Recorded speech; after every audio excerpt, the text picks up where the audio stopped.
पार्थाय प्रतिबोधितां भगवता नारायणेन स्वयं व्यासेन ग्रथितां पुराणमुनिना मध्ये महाभारतम् अद्वैतामृतवर्षिणीं भगवतीम् अष्टादशाध्यायिनीम् अम्ब त्वामनुसन्दधामि भगवद्गीते भवद्वेषिणीम् वसुदेवसुतं देवं कंसचाणूरमर्दनं देवकी परमानन्दं कृष्णं वन्दे जगद्गुरुं मूकं करोति वाचालं पङ्गुं लङ्घयते गिरिं यत्कृपातमहं वन्दे परमानन्दमाधवम्. By the infinite grace of Sri Ramakrishna and the Lord Krishna, we are continuing to study the Bhagavadgita. We have studied a very important shloka in the 4th chapter last time. Brahmarpanam Brahmahavihi Brahmagnau Brahmanahutam Brahmaiva Tena Gantavyam Brahma Karma Samadhina. So it is an instance of the Brahma Yajna, which is very much different from the ordinary kind of yajna. What is yajna? We have already discussed in detail in these classes. Yajna, in simple terms, is unselfish work. The work dedicated to the Lord, done in an unselfish manner, is called the yajna. The yajna concept has been introduced to us in the Karma Yoga, the 3rd chapter, in the 9th verse by Krishna. Yajnarthat karmanaha anyatra lokoyam karma bandhanaha tadartam karma kaunteya mukta sangha samachara. The work done for the sake of yajna. Here Shankaracharya interprets yajna as the Vishnu, the Lord himself. So we have to dedicate all our works to the Lord. Yajno by Vishnu. This is the quotation he often mentions in his bhashyas. So yajnartha karma, the karma which is dedicated to the Lord, dedicated to the God. If we do karma for our own sake, for the selfish purpose, that karma is called anyatra, that is different from yajna karma, or karma done dedicated to the God. With that kind of karma, the ordinary karma, the selfish karma, lokoyam karma bandhanaha. The ordinary people who do that kind of work will be bound by the karma, will be bound by the cycle of birth and death. Therefore, the instruction of the Bhagavan in the shloka number 9 of the 3rd chapter is Tadartam karma kaunteya. Therefore, tadartam, for the sake of yajna. Yajna or the God, or the do kind of unselfish work dedicated to the God. How you should do? Mukta sangaha samachara, without any attachment to the results of the work, completely dedicated to the God. This is the introduction to yajna you will find in the 3rd chapter. In the 4th chapter, we are introduced to the kind of work performed by the Jnani, Atma Jnani, one who is established in work, I mean the Jnana, the Atma Jnana, one who has realized that he is Atman. Atman is the pure consciousness which is different from body and mind, which is shining the body-mind complex with its consciousness. So that kind of karma is prized, extolled here in the shloka number 24 as the Brahma karma or Brahma yajna. The allegory of the ordinary sacrifice where the ladle is to put the ahuti or the oblation to the fire. That is called arpana here, Brahma. The arpana, the ladle which is used to pour the clarified butter is Brahman. The Agni, the fire itself is Brahman. Havihi, Brahmarpanam, Brahma Havihi. The clarified butter also is Brahman. The Agni into which the butter or the ahuti oblation is poured, that is also Brahman. And who is offering? He is also the Brahman. The Yajamana or the Ritvik, the priest, is also Brahman. And if you can do that kind of worship or meditation, one who realizes everything is Brahman, all aspects of a karma, all ingredients of the karma is nothing but Atman or the Brahman, he will definitely attain Brahman itself. That person is called here Brahma Karma Samadhin, one who has his absorption in the work as the Brahman. No longer work remains as an ordinary work, it is now transcended to the level of Brahman, the God. The work has become God. One who is doing work is also God. All the ingredients, all the activities involved in the particular work are also God. There is no God apart from that. Everything is God. Ishavasyam idam sarvam. And if we can concentrate, one who concentrates, one who is engrossed in that kind of Brahma karma. Here there is no difference between Brahma and the karma, no activity involved and the God. God itself is the work and work itself is the God. Such person will attain the Brahman itself. He has already attained actually. He is the Jivan Mukta, he is the liberated person even while living. With this introduction, we can commence the text for the day. It is the highest type of yajna instructed by Krishna. Our goal is to attain that to the state where we can perform what is called Brahma Yajna or the Brahma Karma. But ordinary people like us also can perform yajna as steps towards that Brahma Yajna.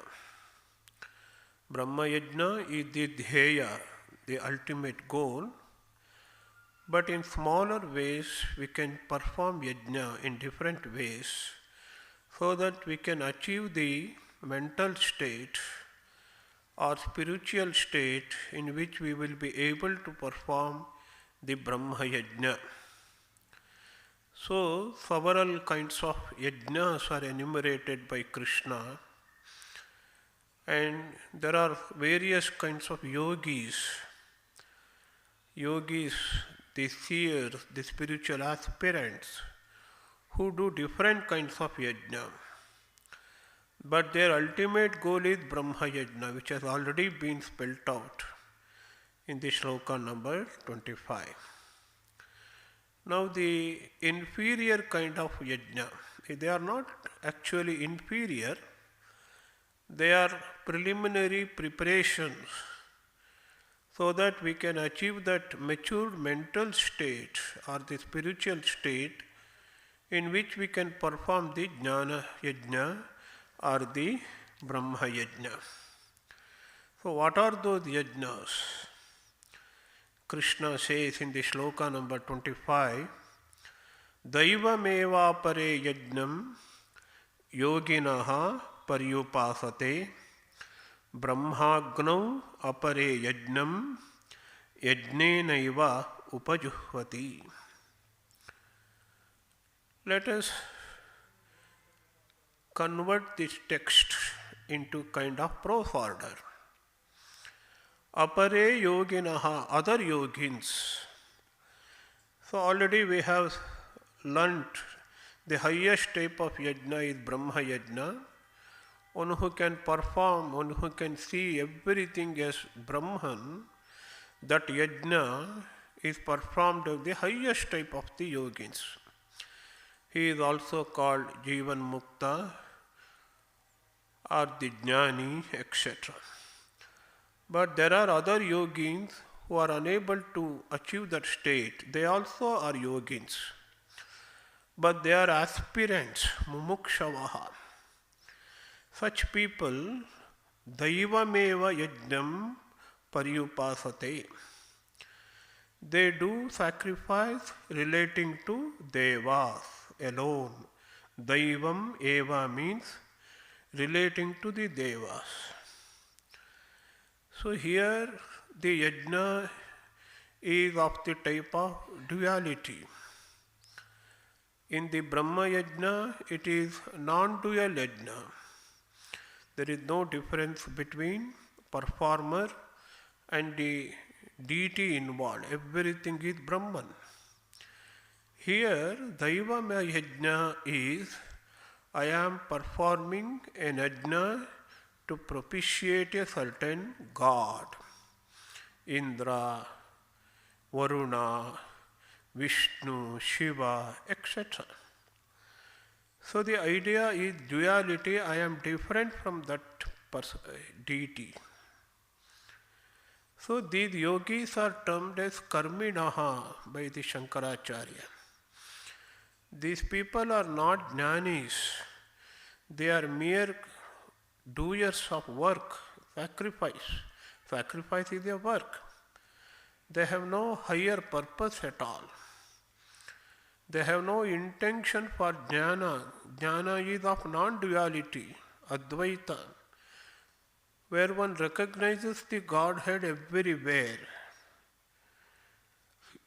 Here, through yajna, they propitiate certain gods in order to achieve some objective. We have heard of the Putra Kameshti Yaga performed by Dasharatha. Dasharatha has got some purpose. He wanted to get sons. So, with that objective, he performed what is called Putra Kameshti Yaga. So, there is a mention of several kinds of yajnas in our scriptures, Puranas. Ashwamedha yajna is one of those yajna. It is considered to be the highest of the yajna. But this is also a Daiva yajna, where one wants to go to Brahmaloka and to want to become Prajapati. The highest state of Godhead in the relative term. Chaturmukha Brahma or the Prajapati are all one and the same. There are higher lokas, the highest lokas being the Brahmaloka. To go to that Brahmaloka, one should perform what is called Ashwamedha Yajna. All other yajnas are inferior to this particular Ashwamedha Yajna. So where he see, when there is duality persists. I am a bundle of body and mind, I am an individual, I worship a particular kind of deity, God, in order to achieve something, to go to some higher lokas. So this cannot be termed as Brahma Yajna at all, but still it is an yajna. The performer transcends the ordinary desires of enjoyment of this world. He performs yajna and tries to achieve something higher than the ordinary enjoyment of this world. To that extent, he is a yogi, a spiritual aspirant. Still, he is an inferior kind of yogi because the ultimate goal, the highest purpose of human life is not to go to any higher lokas like Swarga, etc., but to enjoy the bliss of God, to share the bliss of God, to be one with the consciousness of God. That is the purpose. So Brahmagna apare, still others, superior aspirants, yajnena eva, by sacrifice itself. So this sloka or this phrase is somewhat tricky, difficult to understand. Yajnam yajnenaiva upajuhvati. They perform sacrifice. What they sacrifice? What is the oblation? The oblation is our ordinary idea of ourselves. I am a jivatma, I am bound. That idea has to be sacrificed. What is to be given up, that is sacrifice, that is put into Agni. Then what is Agni, what is fire? Brahman is the Agni. What is Brahman? Shankaracharya gives a detailed explanation. Brahman is described in the Upanishads as the Satyam Jnanam Anantam Brahma. It is the Satya, the truth, Jnana, the knowledge, as well as the infinite. This is the authoritative definition of the word Brahman we find in the Taittiriya Upanishad. Brihadaranyaka Upanishad says, it's all quotations given by Acharya Shankara in his commentary. Vijnanam Anandam Brahma. What is Vijnana? Pure consciousness. It is not conscious of something, it is pure consciousness, devoid of any duality. We use the term consciousness or the knowledge in ordinary realm of something, knowledge of something, consciousness of something. When the duality is transcended, what we experience is pure consciousness, pure knowledge. That is Brahman. And it is the pure bliss also, Ananda. In some other place, Shankaracharya defines Ananda as a state where all kinds of effort, all kinds of misery is destroyed. He says in the states of wakening, the Jagrud Avastha we call it, and also in the state of the dream, we get so much experiences, the dual experiences. Misery is involved, we are tired. We get the real rest in the Sushupti state. In the Sushupti state, we enjoy the bliss of Atman, the pure bliss, that is Ananda, according to Shankaracharya. That Ananda Swarupi is Brahman, the pure bliss is Brahman. Vijnanam Anandam Brahma.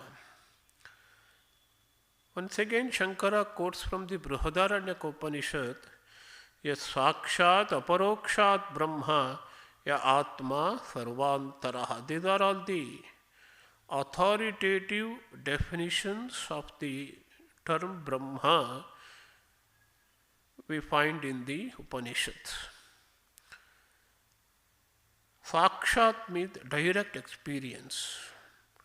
All our experiences are mediatory experiences. We cannot experience anything without the mediation of the indriyas, the senses and the mind.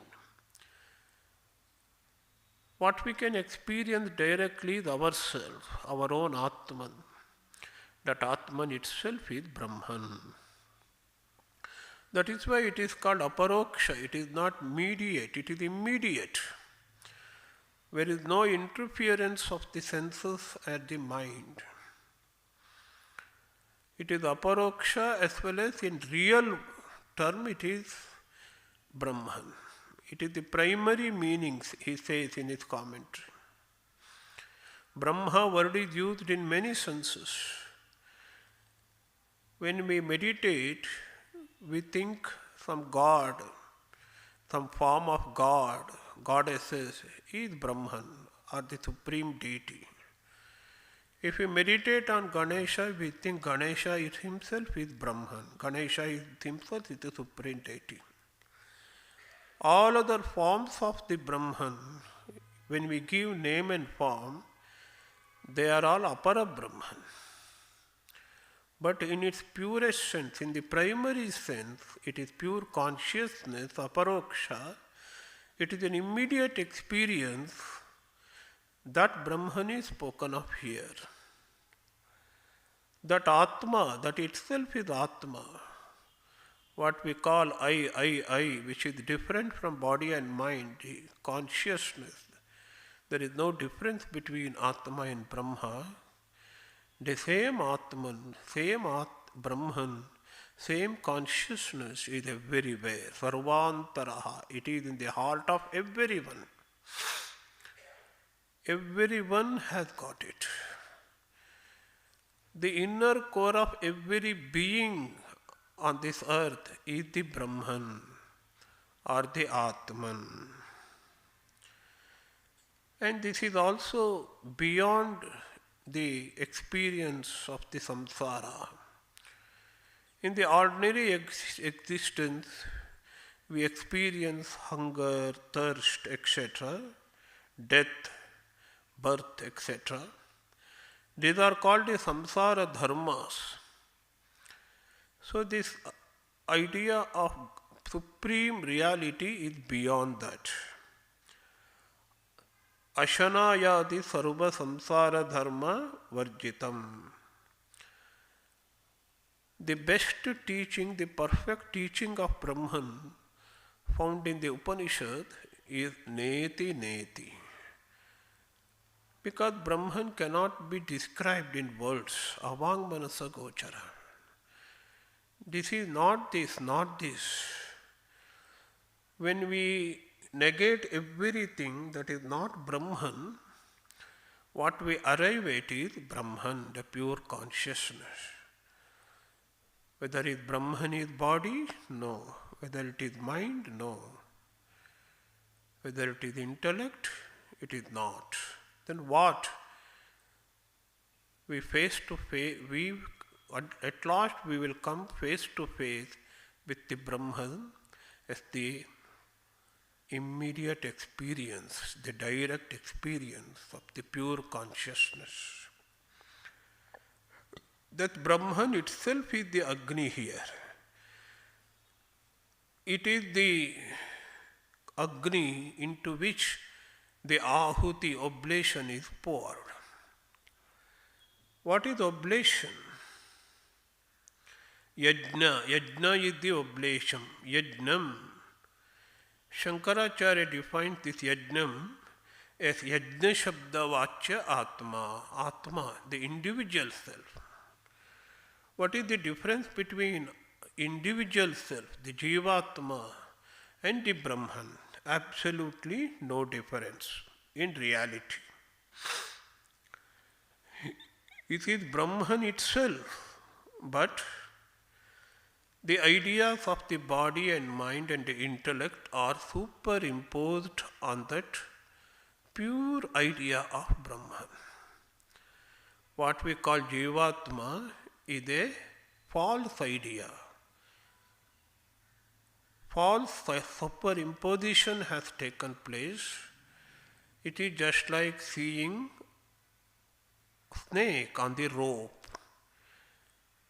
What is reality is rope, but we superimpose snake upon that. The reality is that we are Brahman, but we superimpose the idea of body, mind, etc. That's all. That is Atma here. The idea is we have to merge the idea of Atman, individual self, into the idea of Supreme Self, that is Brahman. No longer we should consider ourselves as ordinary jivas, individual. We should transcend our understanding of ourselves into Brahman. And who has to do it? The Atman itself has to do it. Yajnena iva. Yajnena iva, Atmanaiva. So the individual pursuit, individual should take initiative, should put on effort to transcend his own understanding of himself into something higher, the highest idea, that is Brahman. This is a kind of yajna. This is a kind of sacrifice or the homa. Shankara succinctly puts it like this. Sopadikasya atmanaha nirupadikena brahma swarupena iva yad darshanam sa tasmin brahmagnau homaha. What is homa? It is a homa, sacrifice. Brahma itself is the Agni here. Sopadika Atma means with upadhi, limiting factors, thinking that I am body, I am mind, etc. Giving up that idea and seeing or realizing only Nirupadika Brahma, para Brahma. Seeing Atman or Brahman everywhere. Not seeing the body and mind. That itself is homa into Brahmagni. Tam kuruvant. Some yogins do that. Who are they? Sannyasinaha. They are the mendicants. They are the real sannyasis, renunciates, who are established in the realization of Brahma Atma Ekatva, the identity of the supreme reality and the individual self. Brahmatma Ekatva Darshana. So there are other kinds of yajna also. They are all preparatory steps towards the Brahma yajna that I have already told you repeatedly. What are those yajnas? Shrotradin indriyanyanye sanyamagnishu juhvati shabdadin vishayananye indriyagnishu juhvati. First, let us take up the first step. We have to control our senses. How to control the senses? The controlling of the senses is also a yajna. But we cannot but see, we cannot but hear, we cannot but smell, we cannot but taste.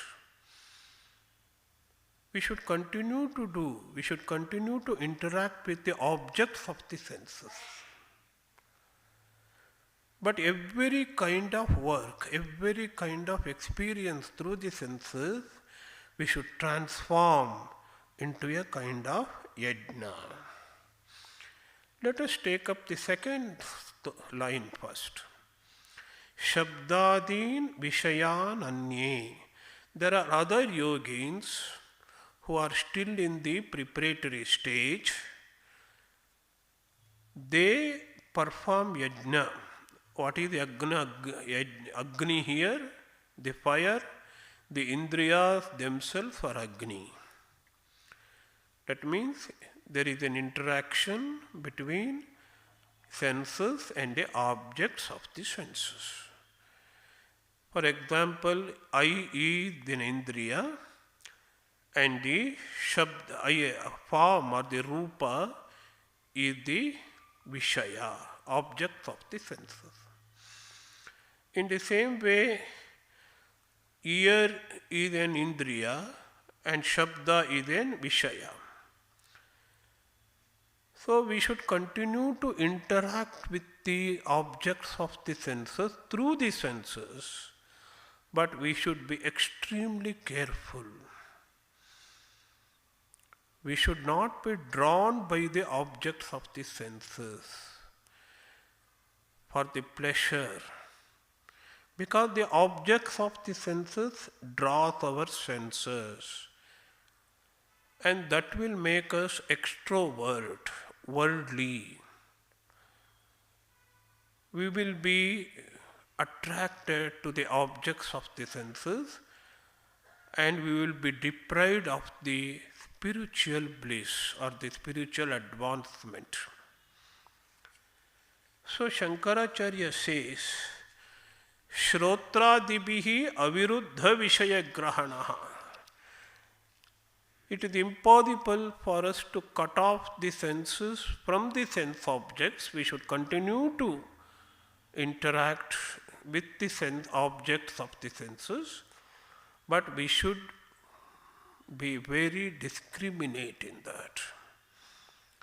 We should see good things, we should hear good things, and also we should, all our experience through the senses, we should be extremely careful and discriminative. This is the idea. That very experience, that ordinary experience, then transcends itself into homa or the yajna. This is the first step in what is called in yoga uparati, withdrawing, or it is also called pratyahara, withdrawing the mind. If we want to meditate, we have to withdraw our mind. The first step is to be discriminative, to have that viveka buddhi, what is good, what is bad, while dealing with the objects of the senses. We have to be very choosy in that. Next step is told in the first line, Shrotradin Vishaya Indriyanyanye Sayyamagnishu Juhvati. So when we are discriminative, when we are choosy, when our interaction with the objects of senses is done according to the scriptures, injunctions of the scriptures, we will not be attracted towards the objects of the senses. Instead, we develop a kind of introvert. We will become introverts. Our mind will become indrawn. Our indriyas will be controlled. That controlling Sayyama itself becomes the Agni there, allegorically or figuratively. Picturization. Sayyama is a technical word which occurs in the Yoga Shastra. In the Vibhuti Pada, Dharana, Dhyana and Samadhi, last three steps of the Ashtanga Yoga put together is called Sayyama. Until Pratyahara is the external observances of the yoga, From dharana onwards, it is internal. It is called Sanyama. Dharana, Dhyana, Samadhi put together called is Sanyama. But in Bhagavad Gita, in this context, Sanyama means controlling, withdrawing the mind. So I am withdrawing my senses from the objects of the senses, or I become very discriminative while interacting with the objects of the senses, and further I try to control the indriyas. I merge the indriyas into something higher, that is called Sanyamagni. Here the plural is used, Sanyamagnishu. Agni or the fire is not one here, many in number, because indriyas are 5.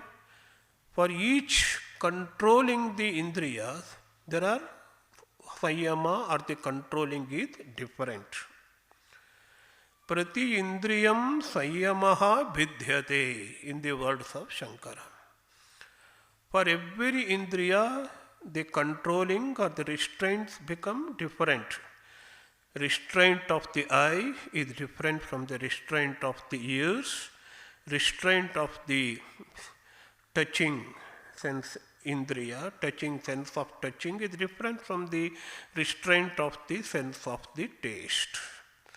That is why restraint itself becomes the Agni, into which we are offering, what we are dedicating, what we are throwing we are throwing the indriyat itself.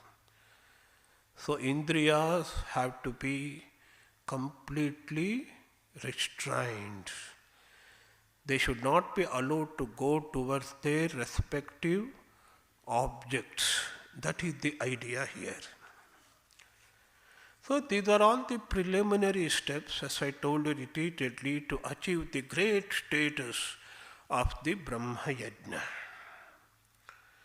And other yajnas also, which are helpful for us to achieve that spiritual beatitude is Sarvani Indriya Karmani Prana Karmani Chapare Atma Sanyama Yogagnau Juhvati Jnana Deepite.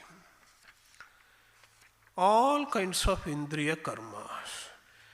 These are all allegories, these are all picturizations. These are all figurative descriptions of what we have to do in order to achieve the spiritual goal. Control of the mind, control of the indriyas, etc. are represented here, or described here, or instructed here in the allegory of the Homa or the Yajna. That we have to understand. Sarvani Indriya Karmani Apare, still other yogis. There are other kinds of yogis. Sarvani Indriya Karmani, all the functions of the sense organs. See, again and again Krishna gives importance to the control of the indriyas. In other place he told, Kama yesha, Krodha yesha, Rajoguna samudbhavaha, Mahashana. Where this Kama and Krodha reside? In Indriya. Indriyani manobuddhihi tasyadhishtana muchyate. The residence of the Kama, which itself is Krodha, is Mana, Buddhi and Indriyas. That is why the control of the Indriyas are of the paramount importance in spiritual life. All functions of the sense organ, seeing, touching, smelling, everything. And prana karmani, the functioning of the prana, the vital energy. There are 5 functions of the prana, and the same prana is called by 5 different names in Vedanta. prana, apana, vyana, udana, samana, etc. So, Shankara says akunchana, gati, etc. Akunchana means contraction, prasarana means expansion, gamana means movement. All these activities are termed as the activities of the prana. Seeing, hearing are called the activities of the indriyas. Please remember here, all activities, all indriya activities, all activities of the senses, as well as all the activities of the prana are mentioned here. That has to be offered. Where it should be offered? We should throw them. All our actions, all our sense activities, and all our activities of the vital energy or the prana are to be guided. Are to be guided by what? Jnana. So knowledge is supreme here. So when I say something, when I see something, I should understand quickly it is unreal. Though I am seeing it. I am seeing the snake, I am not seeing the rope. We should be able to see the rope which is appearing to us in the form of the snake. We should be able to see God everywhere in place of this unreal world. So all activities are to be guided by jnana. But in the allegory of the yajna, jnanagni, or here it is Atma Sanyama Yogagni. Atma Sanyama Yogagni, that itself become Agni. We have to practice restraint in all kinds of activities. Going, sitting, every action, speaking. These are all prana activities. Seeing, touching, smelling. These are all the activities of indriya. They are all activities are to be restrained. Once again, the restraint. Sanyama becomes the Agni. But Agni, Sanyama has got its qualification here. What is that qualification? Atma Sanyama Yoga Agni. Shankaracharya beautifully puts Atmani Sanyamaha Atma Sanyamaha. Self-restraint. Restraint in body and mind is what is called Atma Sanyamaha. Restraining oneself.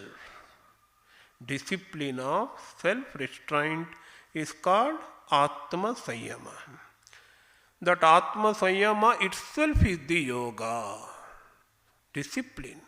Yoga is nothing but the discipline. That Atma Sanyama yoga itself is the Agni here in the allegory of the Homa. In that Atma Sanyama yoga Agni, we have to offer all our activities.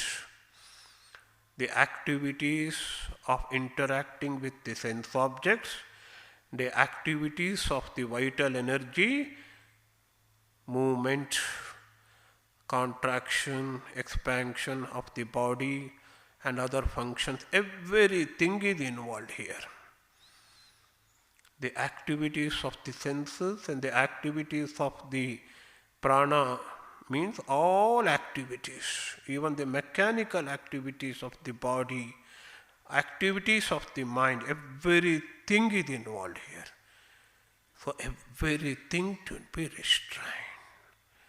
The restraint itself is Agni. So that Atma Sanyama you will not get unless you are guided by the jnana. So Agni needs a kind of kindling fuel which enkindles it. Without fuel like clarified butter or the ghee, the Agni will not blaze. The fire will not survive. In order to keep the fire ablaze, what fire? Atma Sanyama fire, fire of Atma Sanyama, self-restraint. We had to pour ghee or the fuel into it. That is what we observe in the Homa. We pour clarified butter. So what is that clarified butter here? Jnana. Only through the correct understanding that I am not the body, I am not the mind, I am not intellect, I am of the nature of pure consciousness. When understanding matures, that becomes as if a fuel to the process of self-restraint. In that fire of self-restraint, we have to dedicate or offer all our activities. That means all our activities should be restrained, guided by the knowledge. This is the idea. Now, Krishna goes on to enumerate. Enumerate means list. He lists some of the yajnas. We shall learn about it. These are all very ordinary types of yajna. Even our day-to-day activities, spending the money, our daily rituals, in olden times they used to do sacrifices, homas, everything has to be transcended to the level of yajna. My daily dealing should be yajna. Even my breathing also should become yajna. What kind of yajna one has to perform? There is no need of fire, there is no need of butter, there is no need of priest. Every activity can be transformed into yajna. We can transcend from ordinary idea of life activity into something higher and higher by converting our activities into yajna. This is the idea. What are those yajnas? Dravya yajna, tapo yajna, yoga yajnaha tatha pare, swadhyaya jnana yajnascha yatayaha samshita vrataha. Dravya yajna, tapo yajna, yoga yajna, swadhyaya jnana yajna, jnana yajna. There are 5 kinds of yajnas. Everybody has to perform. One who is adept in performing these kind of yajna in day-to-day life, such person is called yati, one who has controlled his mind, yatana shilaha. He is described in the Gita as the samshita vrataha. All his doubts have been vanished. Samshita vrataha. There samshita, Shankaracharya explains, tanu krutani, sharpened vows, he says. The literal meaning of samshita vrata means sharpened vows, sharpened austerity. What is meant by sharpened austerity? He is of the nature of rigid and hard practice. He practices hard. He practices rigid vows and austerity. So, samshita vrataha yoginaha, there are other people who practice these 5 yajnas. What are they? Dravya yajna. Shankaracharya explains, when you go to the pilgrimage centers, we have to spend money. We have to give alms to the poor, and we have to do some charitable work in the holy places. Dravya Viniyoga it is called, and that is called Dravya Yajna. What is Tapo Yajna? There are some people who are very fond of austerity. For them, austerity itself is Yajna. They need not do any other kind of ordinary yajna, because their austerity, they consider austerity itself is yajna. Those who are very charitable in nature, the charity itself is yajna for them. And yoga yajna, yoga we know, yama, niyama, asana, pranayama, pratyahara, dhyana, samadhi, ashtanga yoga. One who practices these yoga disciplines, that yoga disciplines itself will become yajna. Yoga yajna. So, another people, swadhyaya jnana yajna. The self-study, they are of the intellectual type. They immerse in self-study of the scriptures. Moksha Shastra Adhyayana. Patanjali Yoga Sutra, Vyasa says, Japa means Moksha Shastra Adhyayana. Study of those books which will take us towards the liberation. That book study itself is the yajna for us. Or in traditional terms, studying of the Vedas is called the Swadhyaya Yajna. And Jnana Yajna is separately mentioned. Swadhyaya Yajna is different, the Jnana Yajna is different. What is Jnana Yajna? Jnana means understanding the essence of the Shastras. It is not enough to know the peripheral meaning of the Bhagavadgita and other scriptures. We have to understand the essence of the inner meaning of the Shastras, like the Upanishads, Bhagavad-gita, etc. That effort to understand, effort to know in depth the meaning of the Shastra is called the Jnana Yajna. Shankara says here, Jnanam Shastrartha Parijnanam Yajnaha. For whom such people are called Jnana Yajna. One who is performing Dravya Yajna, he is referred to here Dravya Yajna. One who is performing Tapo Yajna, he is mentioned here as Tapo Yajnaha. One who is performing Yoga Yajna, he is called Yoga Yajnaha. So in the same way, one who takes up self-study as the Yajna, he is called Swadhyaya Yajna.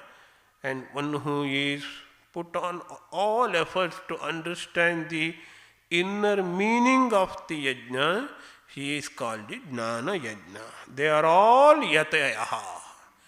They are all great sages, he says. They are all Yatana Shilaha. They are all putting up their best effort to elevate themselves in the spiritual level, spiritual field. They are all trying their best to transcend the limits of the senses and the body and to be free to attain the moksha.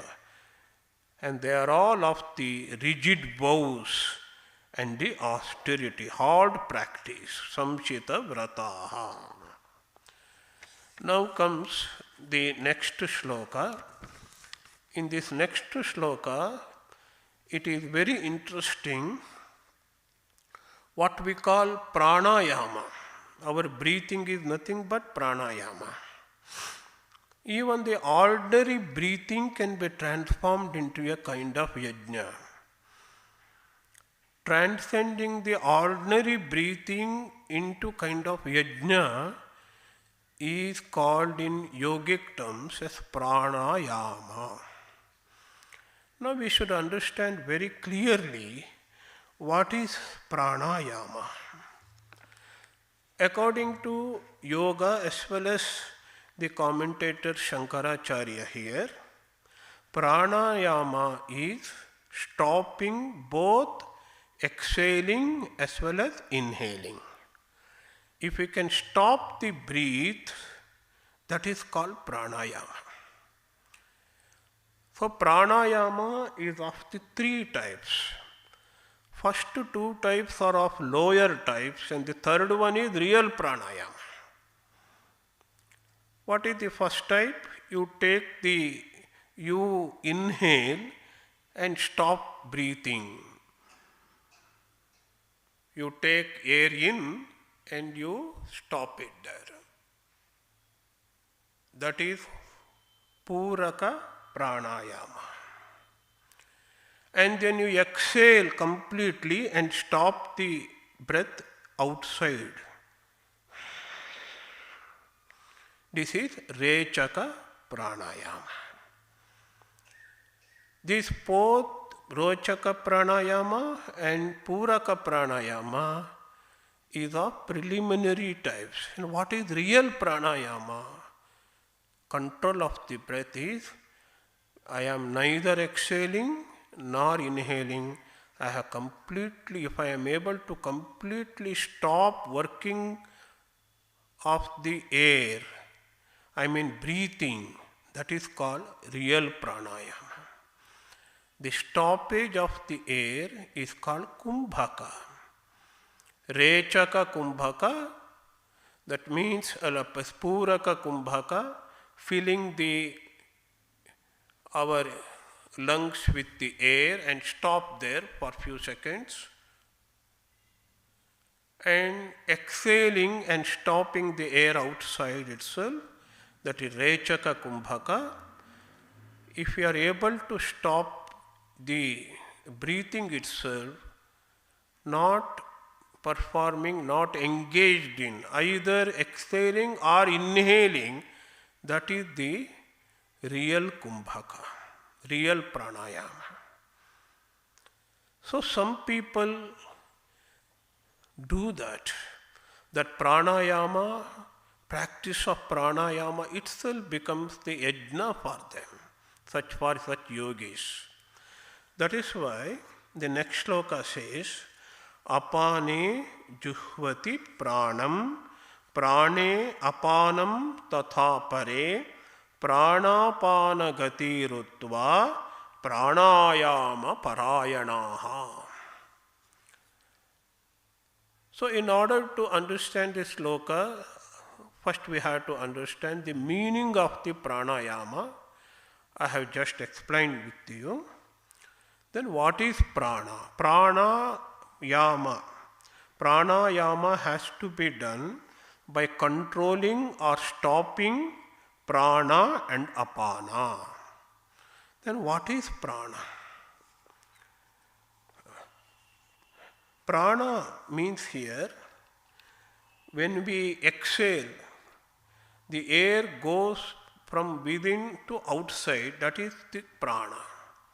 When we inhale, the movement of the air is from outside to inside, that is apana.